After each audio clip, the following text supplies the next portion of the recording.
పత్తి రైతులకు మద్దతుగా కరీంనగర్ జిల్లా బీఆర్ఎస్ పార్టీతో పాటు మాజీ మంత్రి గంగుల కమలాకర్ ఆధ్వర్యంలో కలెక్టరేట్ ముందు ధర్నా నిర్వహించారు.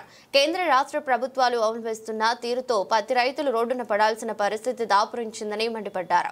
ఆరుగాలం కష్టపడి పండించిన పంటకు ప్రభుత్వాలు సరైన మద్దతు ధర చెల్లించకపోవడంతో పత్తి రైతులు తీవ్రంగా నష్టపోవాల్సిన పరిస్థితి నెలకొందని తెలిపారు. ఈ రోజు బీఆర్ఎస్ పార్టీ కరీంనగర్ జిల్లా ఆధ్వర్యంలో పత్తి రైతులకు మద్దతుగా ఈరోజు కలెక్టర్ని కలవడం, కలెక్టర్ ద్వారా ఈ రాష్ట్ర ప్రభుత్వానికి కేంద్ర ప్రభుత్వానికి ఒక బీఆర్ఎస్ పార్టీ పక్షాన రిప్రజెంటేషన్ చేయమని చెప్పి రావడం జరిగింది. ఈరోజు కేంద్ర ప్రభుత్వము రాష్ట్ర ప్రభుత్వము నిర్లక్ష్యం వలన, వీళ్ళ అసమర్థత వలన ఈరోజు రాష్ట్రం మొత్తం కూడా దివాలా తీసి దాంట్లో అంతో ఇంతో కొంచెం పత్తి రైతులు వారు పండించిన పంటను అమ్ముకుందామని కూడా కేంద్ర రాష్ట్ర ప్రభుత్వం కొర్రీలు చేయబట్టి పనికిరాని నిబంధనలు తీసుకొచ్చి ఈ రోజు మళ్ళా పత్తి రైతులు రోడ్డు మీద తీసుకొచ్చే పరిస్థితి వచ్చింది.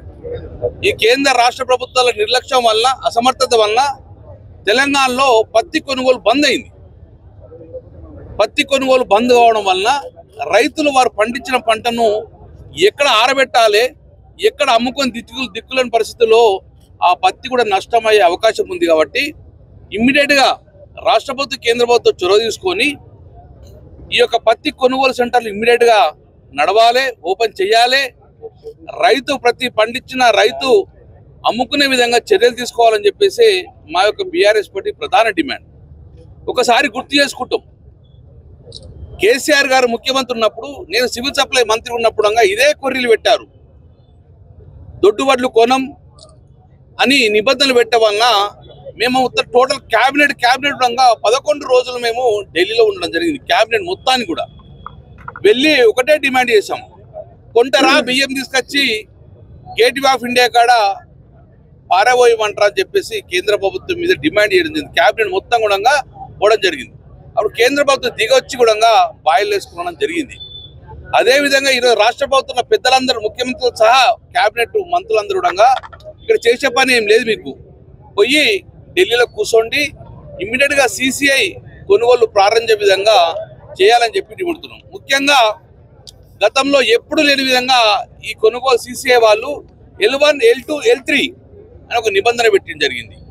అంటే ఒకవేళ అన్ని ఫెసిలిటీస్ ఉన్న పత్తి మిల్లును, జిన్నింగ్ మిల్లును వాళ్ళు L1గా పెట్టారు.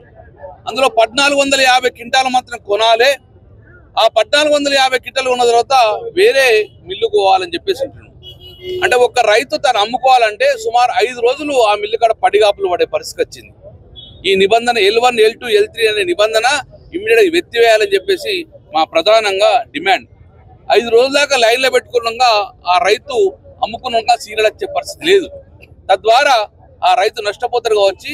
L1, L2, L3 అనే నిబంధన ఇమ్మీడియట్గా ఎత్తివేయాలని చెప్పేసి మా ప్రధాన డిమాండ్. ఇంకొక కొత్త నిబంధన తీసుకొచ్చారు. గతంలో జనరల్గా పత్తి రైతులు మ్యాక్సిమం కౌలు రైతులు ఉంటాయి.